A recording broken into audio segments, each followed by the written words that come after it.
अनुशासनात्मक विषय रखने चाहिए मातृभाषा महत्व।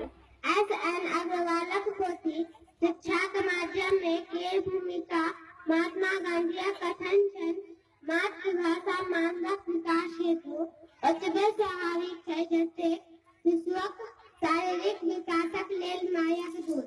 जे भाषा बाल्यावस्था में मायक राही से शिशु बिनवाया कहीं सीखे मातृभाषा। शिशुक संग मानव प्राणी मातृभाषा जतेक शीघ्र कोनो विचार के बुझी जाए ततेक आन भाषा द्वारा नहीं। यह कारण है जे बिहारक शिक्षा समिति एहि प्रस्ताव के स्वीकृत करने छन जे प्रारंभिक शिक्षा मातृभाषा में होबाक चाही। मातृभाषा आन सब भाषा से नीच लगे है। महाकवि विद्यापति प्रीतिलता पोथिक में प्रथम पल्लव में कहने छथिन देसी वैना सब जन मिथ्या के तो जैसन देखो अवस्था। आय पाश्चात्य शिक्षा के रंग पर रमन लोक मातृभाषा कौन कथा राष्ट्रभाषा पर्यंत छोड़ विदेशी का अपन शिशु के प्रारंभिक शिक्षा दे।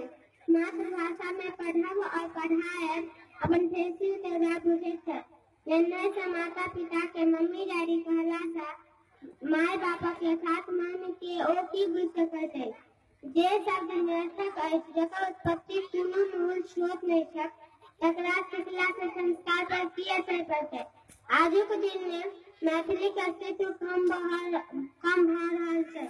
अगर मैथिली के अस्तित्व बचबा के अइ त मैथिली भाषा के प्राथमिक शिक्षा में जोड़ना पड़तै।